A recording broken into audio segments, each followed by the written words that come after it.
హైదరాబాద్లోని బొల్లారంలో గల రాష్ట్రపతి నిలయంలో ప్రజల కోసం అనేక రకాల కొత్త ఆకర్షణలు ఏర్పాటు చేశారని ఎస్టేట్ మేనేజర్ రజనీప్రియ తెలిపారు. ఇటీవలే గౌరవ రాష్ట్రపతి ద్రౌపది ముర్ము ప్రజల కోసం 4 కొత్త ఆకర్షణలతో కూడినవి ప్రజల కొరకు ప్రారంభించారు. 97 ఎకరాలలో ఉన్న రాష్ట్రపతి నిలయంలో ప్రజల కోసం దాదాపు 20 రకాల ఆకర్షణలతో నిలయాన్ని తీర్చిదిద్దారు. ఆద్యంతం సందర్శకులకు ఆకట్టుకున్నాయి. ఇటీవలే గౌరవ రాష్ట్రపతి ప్రజల కోసం చెక్కతో చేసిన 120 అడుగుల flag post, step well, musical fountain మరియు చిల్డ్రన్ పార్క్ దక్షిణామూర్తి కొండను తొలచి చెక్కారు. ఇది అద్భుతంగా ఉంది. మరో ఆకర్షణ నక్షత్ర garden, kitchen, tunnel, Cheriyal paintings, రాష్ట్రపతి నివాసం ఉండే గదులను ప్రజల కొరకు తెరిచారు. ఇది సందర్శించే వారికి ఉల్లాసంగా ఆహ్లాదభరితంగా ఉంటుంది. ప్రత్యేక ఆకర్షణలుగా నిలుస్తున్నాయి. రాష్ట్రపతి నిలయం ప్రజల సందర్శనార్థం ఉదయం 10 గంటల నుండి 5 గంటల వరకు తెరిచి ఉంచుతున్నారు. 2023 జూన్ నుండి నేటి వరకు 1 లక్ష వరకు సందర్శకులు నిలయంకు వచ్చారు. అదేవిధంగా ప్రభుత్వ పాఠశాల, కళాశాల విద్యార్థులకు ఉచిత ప్రవేశం, వచ్చే వారికి 20 గైడ్స్ వరకు రాష్ట్రపతి నిలయం గురించి వివరించడానికి అందుబాటులో ఉంటారు. ప్రాజెక్టు పరిశోధన నిమిత్తం విద్యార్థుల కొరకు ఔషధ మొక్కల పార్కు కూడా ప్రత్యేకంగా తీర్చిదిద్దారు.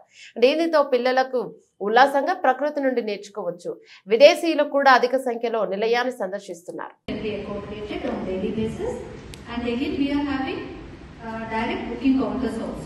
Public can directly come down and book their own tickets. Ticket price is 50 rupees per head per day. 50.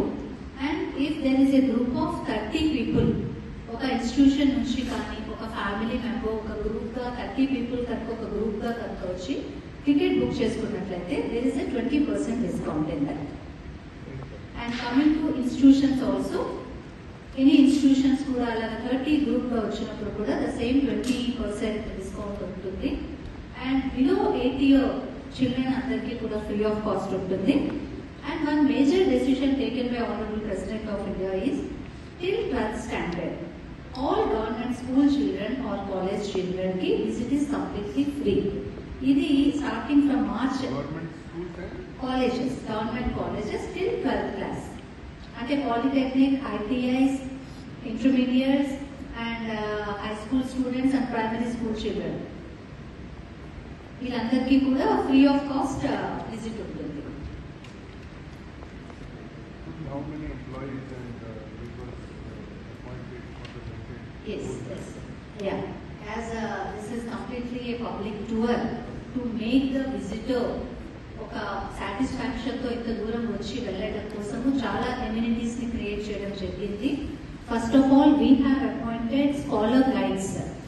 So each point లో, ఈచ్ అట్రాక్షన్ లో there will be 1 or 2 guides available so that the visit cannot be a kind of haphazard. So public ని వచ్చిన groups గా create చేసుకొని guides will have a guided tour. వాళ్ళు అక్కడ ఆ యొక్క పాయింట్ గురించి, అట్రాక్షన్స్ గురించి ఎక్స్ప్లెయిన్ చేస్తూ గైడెడ్ టూర్ చేస్తారు. సో అలాగా మాకు 20 మెంబర్స్ స్కాలర్ గైడ్స్ ఉన్నారు అండ్ రెగ్యులర్ 20 స్కాలర్ గైడ్స్ అవుతారు. Outsource, yes. They are working on honorarium basis, not outsource. On honorarium basis, they are working.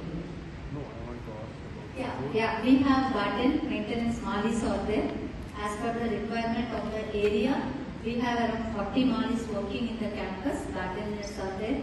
For the routine maintenance of our cleaning part and all, we have CPWD, household division is there. They are also working for the maintenance of the campus. And essential services kosam, electrical appliances, we have some people.